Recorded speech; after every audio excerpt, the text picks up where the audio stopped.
Today on Edge of Wonder, we expose a hidden topic that no one dares talk about, the taboo subject of satanic ritual abuse. Our special guest for today is Justin Deschamps, who talks about satanic ritual abuse, or SRA, what it is, what it does to people, and how it is spread outside the 13 family bloodlines. We also talk about real cancer treatments that you won't find at any hospital, but be warned, this series may not be for the faint of heart. Now, if you're ready to go dark and deep with us, here's another mind-blowing episode on the Edge of Wonder. So hey everybody, welcome to an episode of Edge of Wonder. We're here with Justin Deschamps, who's founder of Stillness in the Storm, and we're about to have an awesome conversation on beards. Beards? I have one of those. Yeah, he's definitely Just got kidding. a better beard than all of us. Actually, we're gonna talk about something rather controversial, especially right now, satanic ritual abuse, which is also known as SRA. Justin actually knows quite a bit about this, and we wanted to ask him questions and help you guys understand what is satanic ritual abuse, what are the effects in society right now, and whether or not it's real, and whether or not there's things that we ourselves should be worried about, and whether to take it seriously or not. So, Justin, thanks a lot for being here. We really appreciate it. Pleasure to be here. Yeah, it's great having you. Yeah, thank you. So, how I about guess we we'll just jump right into it. So why don't you just tell us what satanic ritual abuse is, and just how it's spread to the people, and Sure. yeah. Well, satanic ritual abuse is what's basically happened is families who have a personal agenda, they pass on their personal agenda through abusing their own family members. So they keep people in the agenda of the family, the cabal family, the deep state family, the shadow government, the Illuminati, all these various types of orders for control and opposition of society. In order to keep people in the ranks, they have to actually control their minds. They have to do mind control programming on them. So what satanic ritual abuse is a set of ritualized methods of basically ancient mind control reaching back thousands of years that they've programmed into a set of rituals. Now what's interesting from the research I've done is that most of the people in these dynastic families, they don't actually understand the way the mind control works. They're just traditions, like familial traditions. And that's actually part of the programming. The mystique is to get somebody to believe in the grandiosity of the power of the programming, and then through the power of their own consciousness and free will, they make it a reality. So from a cultural standpoint, satanic ritual abuse uses the narrative of Satanism, that there is this dark lord, Lucifer, or Baal, or Baalil, that they worship, and he's the central nexus of their certain power, and then through these various demonic entities they can call forth to have power in the etheric realms, either to influence people or to do voodoo or things like this, or to just keep their own family members in line. So satanic ritual abuse deals with not only how to keep the family members in line, but also how to actually to call forth what might be called like magical or dark magical power, necromantic power, the ghosts and spirits to pull forth to do something for the practitioner. Jeez. Very interesting. Yeah, so some not so friendly stuff. Yeah, that's But for sure. now you mentioned some families, right? Or like keeping it in the family. Does it happen to people outside of those families too, or are we just looking at mostly like a generational kind of thing? And is it mostly like the 13 families that are doing this kind of thing? Like, what's your take on that? It is mostly kept in the family, but people who interact with the family have to go through some level of abuse and programming. So basically the distinction you can make is that if you're going to interact in any way, shape, or form with the agenda, you're going to have to go through some form of abuse. It might not necessarily be satanic ritual abuse. It might be some other form of abuse, but the abuse is going to be there. I would say that the satanic form of the abuse is more related to the religious microculture of the family. So every family has a tradition, right? You might be Christian, you might be Jewish, you might be Buddhist, whatever it is. And that culture, that tradition, is literally going to shape the culture of your familial environment, which will determine the values and the behaviors of the people that are raised in that environment, right? So the same thing happens in these satanic families, except the religion is Satanism. Man, have you caught any of that new show, Sabrina? The Witch? I haven't. It's been on my queue though. I've been trying. Have you seen any of it? Actually, I've been watching it. You've been watching it, yeah. I haven't yet. Because I wanted to see what the heck was going on with that show. Because I mean, one of our recent episodes we did cover about witches, and I mean they bring in Baphomet is like the main demon that they're in the show. In the show. Yeah. Oh, no, dude, it's full on. And my take on it has been that the show is actually an accurate representation of what happens in these families, just like what you're talking about. Sure, yes. And like it's just a culture, like it's a religion, like anything else. They're saying, you know, praise Satan and crap like that. Yeah, no, they're really saying that. Yeah. And they have to like they're saying, do you choose like the path of the night or do you follow the light? And then it's like, oh, everyone's choosing the path of the dark. And so like obviously like I'm watching it just because I'm trying to figure out what's going on, but it's astounding how they're trying to get this culture into like. In my understanding of it, it's they're trying to normalize this. You know? Exactly. They want it in people's consciousness to be like, oh, it's just a TV show. It's okay. Have the kids watch it. And there's gonna be kids walking around saying praise Satan now. Like what the hell? Exactly. Well, it's funny. I talked to a friend of mine. At a coffee shop, and I was telling her about the Obama Yes We Can, which if you play backwards sounds like Hail Satan. I don't know if you've heard about that. I have heard about that, yes. So yeah, look that up if you guys get a chance. It's pretty distinct. But so I was telling her about it, and I thought her response was going to be like, oh my God, that's so reprehensible. She was like, I love Obama even more. What? Yeah, that was her response. So if you need any more proof that they're promulgating or propagandizing and selling the satanic ideology to society, it's definitively happening. Exactly. What does SRA do to people? Well, Satanic Ritual Abuse, basically what it does at a fundamental level, where they're talking about somebody who's deep in it, they're an actual member of the Illuminati or the Cabal, or they're just somebody who's come in peripherally, is it destroys their ability to self-evaluate. It destroys their sense of autonomy. So psychologically, you need your sense of autonomy to do everything. So when we talk about autonomy, it's your sense of confidence in your own abilities to do what you're doing. And part of that is intrinsic value. So you need to be able to evaluate your own personal behaviors, your desires, how well you do them on your own ground. And if you can't do that, then now you're dependent on somebody else. Yeah. But basically what it does is it creates a break in the personality. So because you have no grand personality meddling all these personalities parts together, you get multiple personality disorder, borderline personality disorder. So literally your personality gets shattered through the ritual abuse, whether it's from childhood or you get subjected to it as adulthood. You go through some extreme trauma that breaks down your personality. And now the neurologically what's happening, you have the hindbrain, the reptilian brain, you have your limbic brain in the middle that manages your emotions, and then you have the neocortex, the prefrontal cortex. The prefrontal cortex, that's where all of the executive decision making is happening.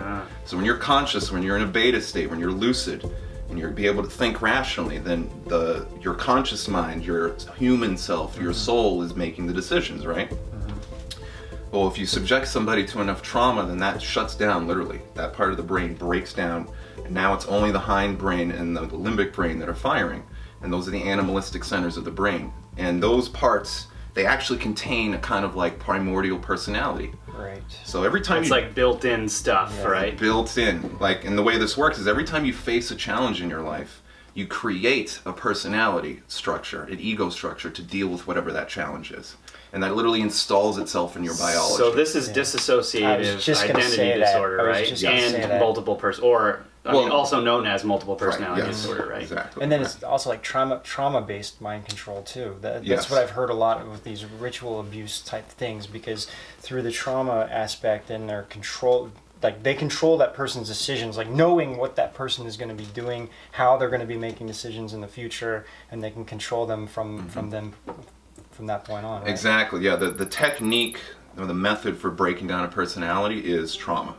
You destroy the personality through some type of trauma. It could be something light, like one of the things they discovered in MK Ultra was if you put somebody through sensory deprivation for up to 48 hours, and you know they can still eat and do things like this, but they have no sensations. They have this opaque mask over their face, so everything's blurred.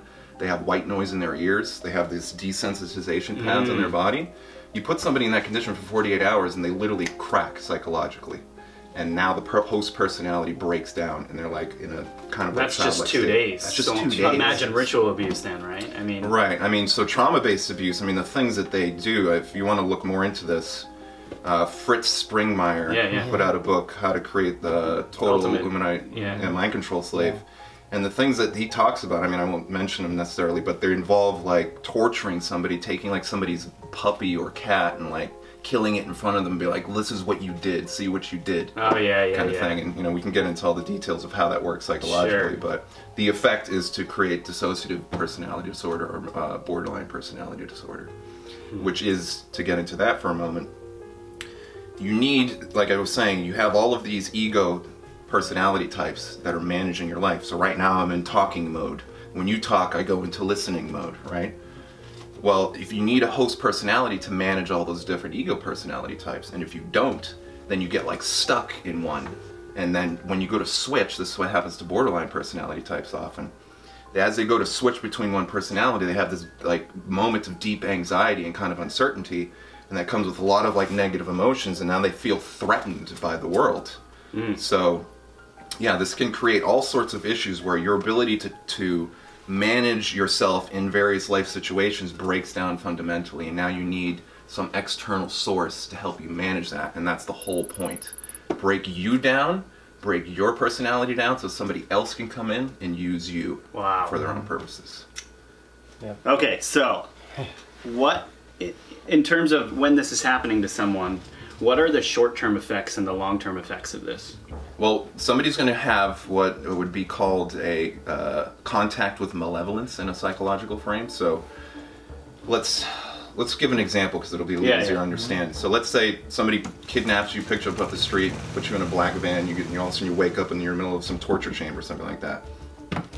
They take your dog that you love and they put it in front of you, say, listen, we need you to kill and torture this other person. If you don't do it, we're going to kill and torture your dog. So you're confronted with a huge choice, a choice that you don't really know how to deal with at a psychological level. It's a fait accompli. It's being a double standard. You know, neither choice is acceptable. So that literally starts to break down a person's psychology. They go into a fight or flight response, an extreme fight or flight response.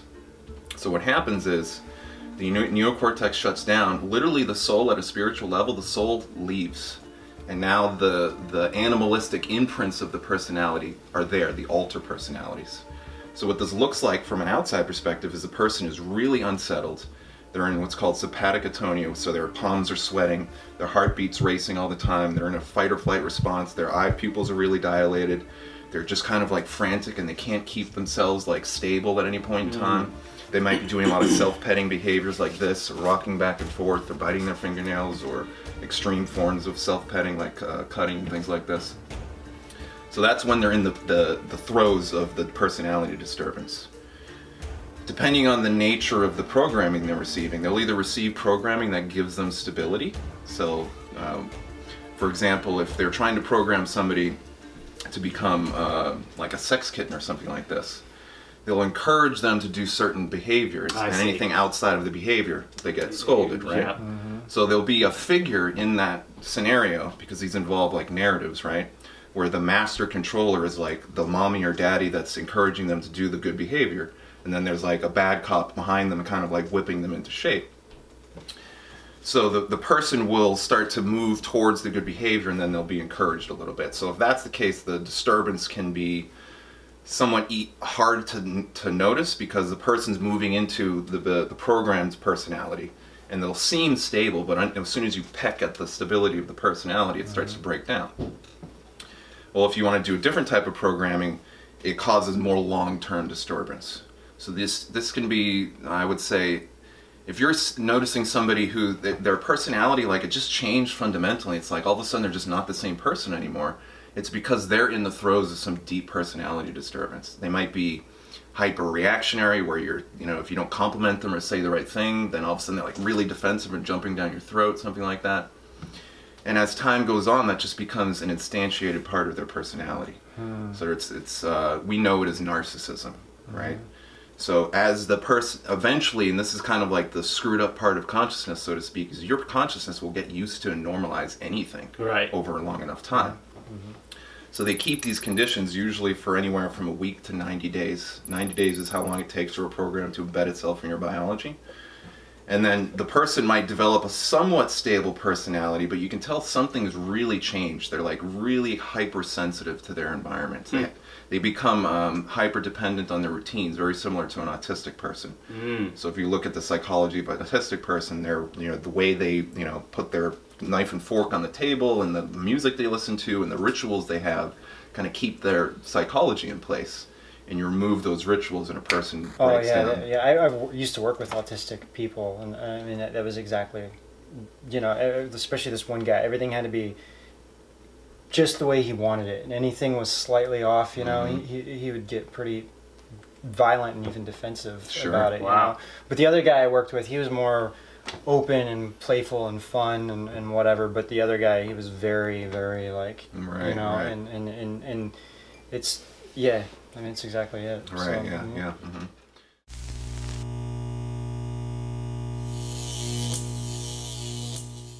Okay, so this next part, I actually want to read this because this is kind of nuts. But if you do a search for SRA on Google, almost every link you find in the first few pages basically says it's nothing more than social delusion. That's what they call it, right? So some use terms like American fear-mongering, like they actually put American in front of it, and I've seen moral panic, satanic panic. I've seen that. Many of the reports say that the allegations are empty and point to dissociative mental disorder as being the cause, not actually satanic ritual abuse.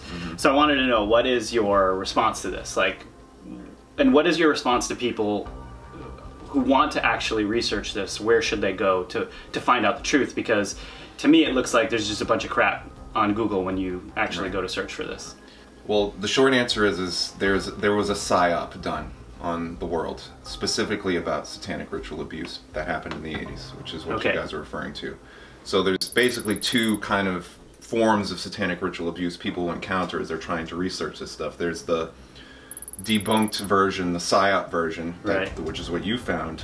And then there's the real version, which is more of the monarch mind control programming, dynastic family, occult, all that stuff. So the satanic panic, I mean, my theory, I'll present to you my theory, what I think happened, which is that they used that as a PSYOP to condition people out of taking interest in these real issues. So they have it's in psychology is called a false knowledge anchor. So if I can present to you a series of information, but you think it's unreal and fictional, like in a movie, for example, you'll have the information, you'll be conditioned to it, but you'll bias it towards being false and actually compartmentalizes it in your... Which is basically what Hollywood does. Exactly. I mean, it's soft propaganda. Right, exactly. So this is what happened in the 80s, early 80s, I believe it was 1980, a group of psychologists, about 14 of them, started doing extreme forms of regression therapy, hypnotherapy on people. These people were either adults, like 20, 30 years old, up to like 40, 50, or they were young children. And they would regress them, and they'd use fairly suggestive techniques to coax out information. And they started to produce thousands of cases of this satanic ritual abuse, which the story kind of went like this. For a woman, they tend to be women. They would be raised in this family. They would be horribly sexually abused. They'd witness like child sacrifice, all sorts of horrible things like this, usually at the hands of their own parents.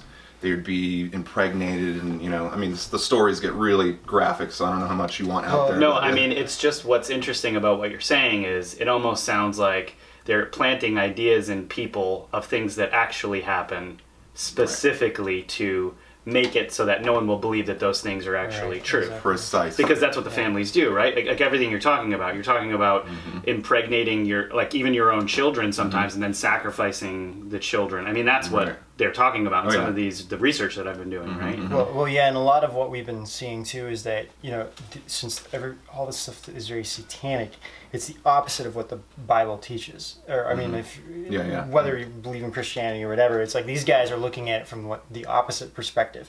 So there's like a few sins that they believe just cannot be forgiven, which would be like killing your firstborn, killing your parents, drinking blood, sacrifice, incest. Yeah. Right, yeah. You know? Covering your neighbor's wife. I mean, things like this. Yeah, and so when you're hearing about families that are doing this to their own children, and then it gets out in society, I mean, the first reaction people have is, oh, this can't be true. This is just too extreme, too much, you know? But, I mean, we personally have talked to people. We actually know somebody who I actually have a personal friend who was at a young age was kind of not directly involved, but saw some of these things playing out, and of course no one believed them because they were young, and everyone's like, oh, you're a kid, you don't know what happened, you know, you're probably seeing it wrong or whatever.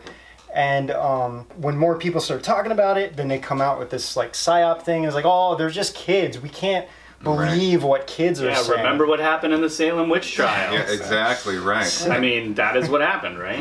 And then we heard that they even bring in like more extreme things for the kids. So when they bring this up, then it's like, oh, then you're definitely delusional. Like who, like this is insane. Like we've heard a story where they like killed an elephant instead of in front of kids. So then it's like when a kid's saying this, it's like, how in the world did they even have an elephant? So this can't be real. Right. But if you have all of these different kids saying the same thing, explaining exactly what happened, that's when you start looking at this as like, okay, where'd they get the elephant from? Yeah, you know. That's where mine was. Who'd they call? Was it Africa or India?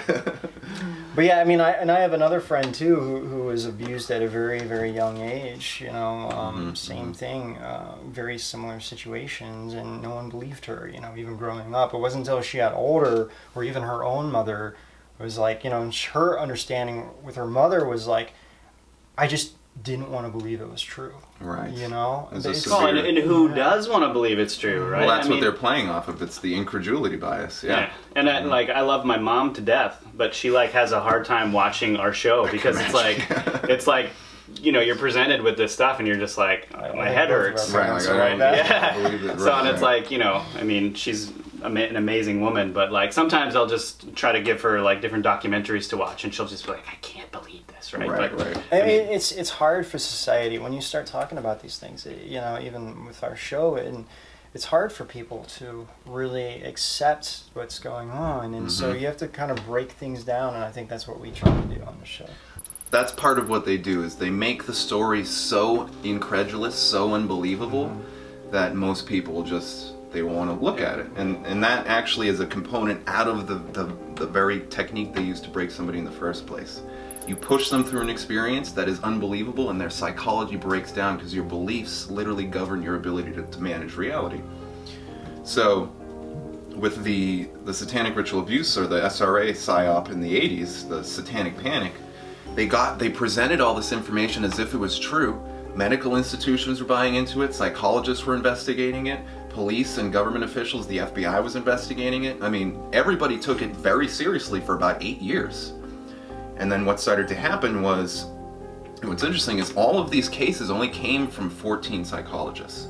So my theory is that these 14 psychologists were planted to find victims, whether real or fabricated, to present to the public as real, so you get all these people buying, and that's what happened. There was a whole campaign, actually, it was called Believe the Kids campaign, because these other psychologists started to come out and say, hey, wait a minute, the way you guys are getting this information is kind of dubious, and everybody, all of the people who are empathizing and compassionate with the children were like, no, we just got to believe the kids, don't even question it.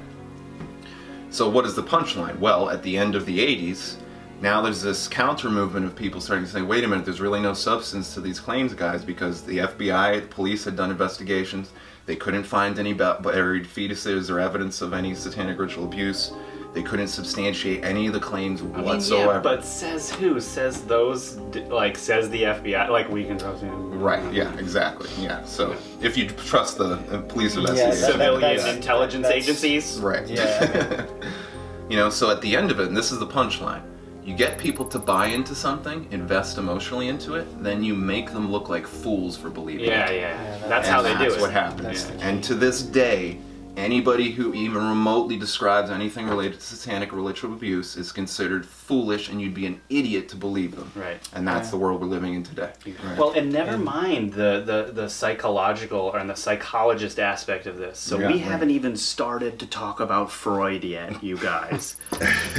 Freud is a bag of cats.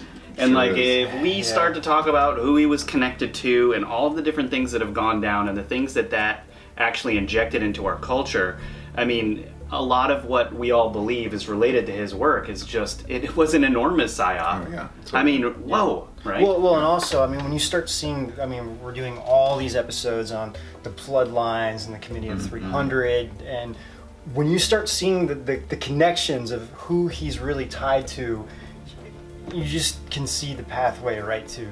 Oh, sure. And it's hard to tell who he is. I mean, was he an actual willing participant in this? Yes. Yeah. Was he just another pawn that was sucked into it? Or was he also someone who was being totally and that's what ultra as well? Well, and you know, there would always be a certain amount of speculation, because finding that information would be nearly impossible with the way that they've constructed that whole thing. Sure. Yeah. But the point is, people should look at that, right? Like, if we don't look at that, we're dumb. And that's the thing that I don't think people understand. And normally, what I find when people are researching all of these things, and even investigative journalists, I'm always very just like shocked at how superficial. Hold on. You guys hear the dog?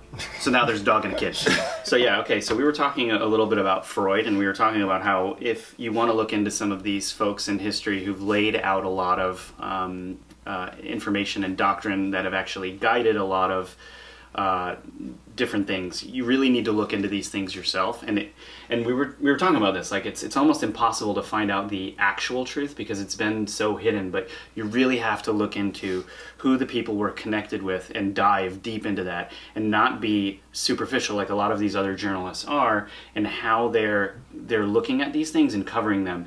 You really have to be even more responsible and dive even deeper, because if you just look at the surface and you just take credible people in the industry who also could be, by the way, that's connected to these things. Yeah, that's exactly what I was going to say, because you have to look at also who are, like, the whole spectrum of this, like who's looking into this, what are they associated with, you know, who are their friends, what other aspects have they even reported on, you know, I mean, and how they ever reported on it. So I mean, this is like there's going to be trash among the diamonds, right?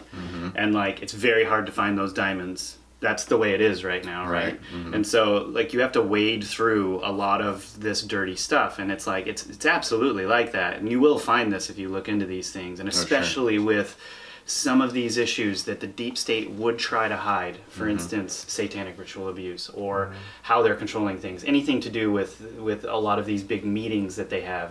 You know, I don't want to mention them, but you all know what I'm talking about, right?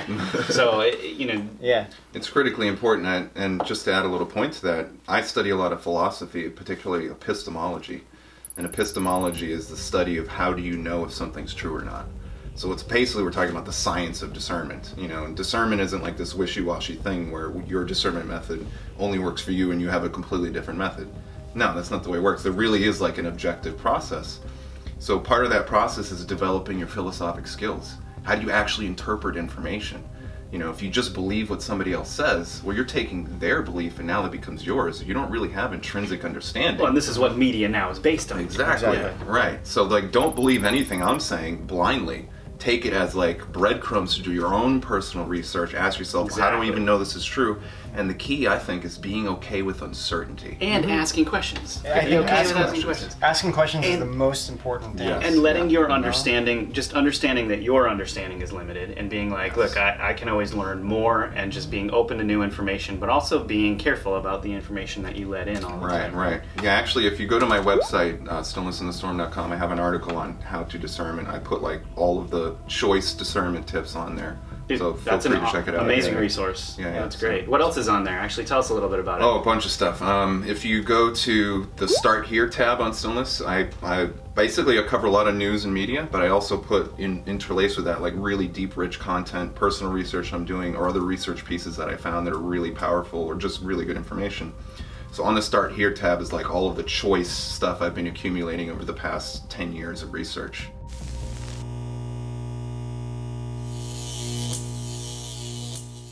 Tell us a little bit about yourself, like just a little bit about your journey, how you got here, what you want to do, and kind of what you want to see in the next couple of years. Right.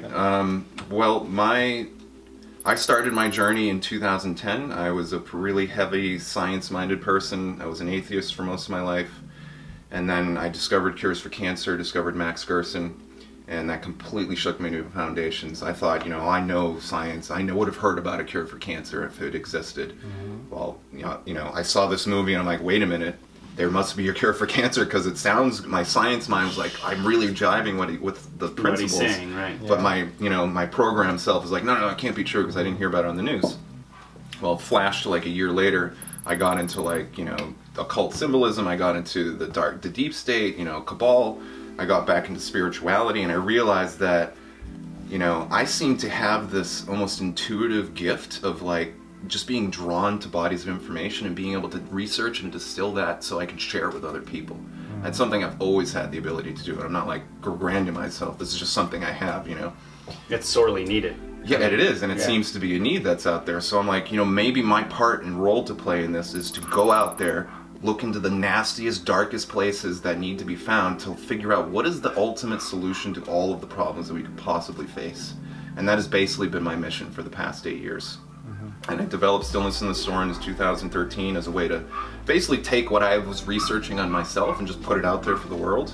And then that kind of took on a life of its own. I wasn't expecting the response from that. And then I started to put more higher level distillations of information, because I'm a really archetypal kind of abstract thinker. I like to take a whole bunch of pieces of information, put them on the table, ask myself how all of these related, and how can I get a glimpse of grander truth from that. And I've basically been doing that for years, and now my premier focus is on 3 fields. It's philosophy, psychology, and law. I think these are the 3 big solutions for every problem that we have. So if you have a great solution for something, it's eventually you're going to have to talk to somebody about it, right? And now you're going to get into psychology. You have to have that command there. How do you know that your solution is really great? You have to have philosophy. You have to be able to interpret reality to see if it's really what you think it is. And then you need law, because law is the thing that governs everything, particularly human interactions. So how can we actually create a unity that gives us the tools to solve all of our problems? That's where law comes in. And those are the 3 things I'm focusing on now in my work. So you know, it's interesting you brought up the cancer aspect. I actually have this stuff, but this is like 2006, I think, but one of my friend's dog had a tumor. And my friend's girlfriend's mother got this salve stuff that we were like, you know, she got it. I don't even know how she got it. Some Indian guy in like Minnesota or something. Seriously, I don't know how he got it. The story's going well. But anyway, so we got this stuff and we're like, you know, should we use it on this dog or whatever? You know, we actually documented it, and within 10 days, this put this black stuff on it, opened up the dog, like pure, like no blood, but you can see all the muscle and everything. The tumor just comes up, falls out, and you put the stuff on it. Within 15 days, the tumor was out and like completely sealed up. Ben, so where can I get more of this? Because I want to bathe in it. So I've been like having this stuff for a while at my house, but I have like no idea what to do with it right now. But I mean, so I know 100% for sure that this exists and this stuff is out there. There's a lot of fake stuff now that people are like, oh, you know, they've created things and it's caused problems with people. I have not really given this to anybody, because it's kind of a weird gift. Well, yeah, it's not that. It's like, you know, I don't want someone to like, you know, I mean, there's potentials of things going wrong, you know. But it's like, it frustrates me when I see people who have cancer dying, and it's like there are simple cures out there that they're not making any money from, because it would completely cure a person, and seems pretty simple to make because it's made of just basic ingredients. Right. And it's like people are paying a fortune, they're suffering, and then they're dying, and it's like, we have this stuff, and you know, and that's one of the things when we were interviewing Emery Smith that he was really talking about, and I was like, I know this stuff exists because I've seen it personally. Right. So yeah, exactly. I mean, that's what you're describing is what I call a conceptual controversy. So how does awakening happening? It's something in your belief system can't explain what you're seeing in reality. So you have to like go within. It's a micro narcissism moment. You're like, wait a minute, what is actually happening here? And, you know, my maps of meaning to explain what I'm seeing just aren't lining up here, you know? And if that happens at a deep enough level, it shakes us to our foundations. And that's what happened to me in 2010. I mean, I was like, if there are 500,000 people dying every year from a treatable disease that we've had a cure for since 1928, because that's when Gerson came out with his cure. Yeah. And he testified before Congress in 1946, and they told him, we're not going to take your cure because we can't make money off of it, basically. I'm like, holy what else is going on here? Exactly. You know? So, yeah.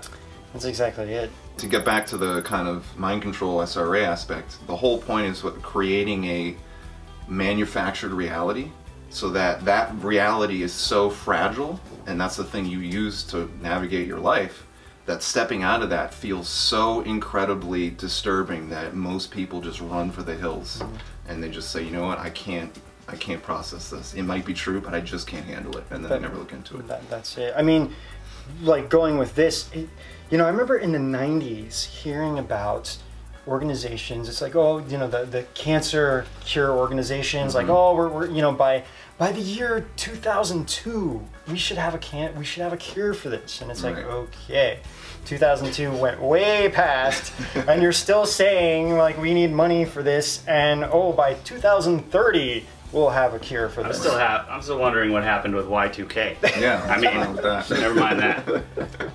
Well, that's why you got to develop personal ability to appraise reality, your own personal truth-seeking process. I think, and a lot of people are waking up. And we're seeing that with so many of our followers. It's just, you know, a lot of people. Even people that were so sure it was a certain way are watching some stuff now, and they're questioning things, and like that's like the best thing that you could possibly hear. And it's like even just simply asking questions that you've never thought about asking before is a beginning step, and it's a great step, because once you're on that point, then you're going to start researching on your own, and you're not going to listen to everything that you're hearing or just deny everything that you're hearing. You're going to be like, okay, let me look into this a little bit more.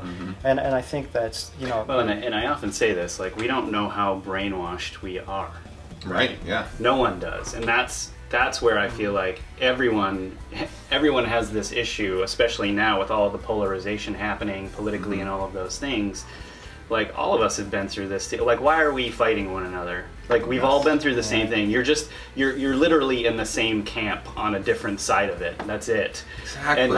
And like, we've all been conditioned with the same things. It's just our belief systems has guided us a different way, and some of us are trying to break out of it a little bit more than others. But we should be trying to help one another with this information, not just like, you know, being headbutting one another for no reason. It's really ridiculous. And I think this is ultimately what the cabal fears. If so many people came together and it was like, hey, wait a minute, you know, there's a whole group of us. If we put our minds to something, we could do anything we really wanted to. And this is the ultimate fear I think they have, is that realizing that they're like, really, we're the 99% and they're the 1%. If we can realize that and understand how much collective consciousness, if we put our mind to something, how much we could shift our reality. It'd be over in a day. It would. I wrote an article last year called Keys to Abundance, and I described trust law and how law is actually the kind of mechanic or the recipe for how two or more free will beings pool their consciousness together to manifest a reality that they want. Well, think about it. We're all affected by poison food. We're all affected by poison, you know, media. We're all affected by poison water. We don't have truly nurturing culture that supports us to maximize our soul potential. You know, we have a debt-based monetary system. I mean, the list of problems we're all facing, we could go on for hours about it.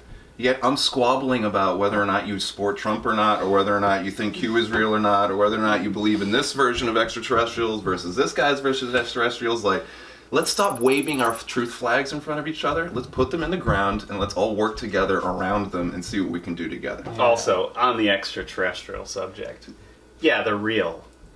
but like, who cares how many there are? Really? Right, yeah, exactly. There's probably a lot of them. The universe is huge. Well, I mean, how about we fix humans a little bit? It's bad out there. Right. Mm-hmm. Okay, so first, before we wrap this up, is there anything else that you'd like to say about satanic ritual abuse that you'd like our audience to know more about? Satanic ritual abuse sounds really horrible, and the technique of satanic ritual abuse hijacks an organic spiritual process that's built into the fabric of reality. So when you're researching this stuff, you'll be tempted to label certain behaviors as bad or good. You gotta remember that's not how it works. So it's not that they use a pentagram in their ritual and therefore the power of what makes satanic ritual abuse powerful is the pentagram. No, that's just a prop. Ultimately, all satanic ritual abuse, all mind control, is based on what you might call like a psyop. And to describe this, let me just lay out something briefly here. Most monarch-based mind control programming takes a child, usually anywhere from 2 to 6 years old, and they go through some ritual where this grand wizard is supposedly calling forth these demonic powers. They're invoking like the spirit of Lucifer or Belial or something like that, and this power is coming through the necromancer, the wizard, and they're torturing the child and be like, look how powerful I am, look how amazing, you know, I'm being involved with this power. That's all BS. It's all designed to get the child to believe that the wizard has power, and then through their own belief they schismize their own personality, and then, you know, you can go anywhere from there, wherever they want to take it.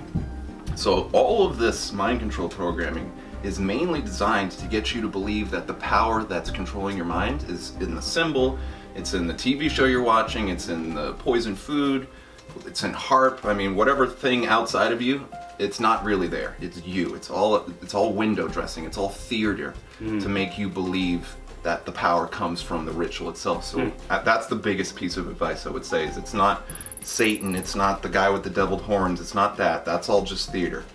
So don't equate the evil with the symbol, equate the evil with the wrong ideas being lived out in the people that are confused. So cool. Interesting.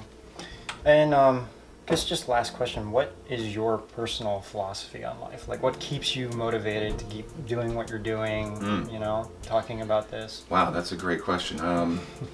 Let's see. This will be episode 2. Put me on the spot here.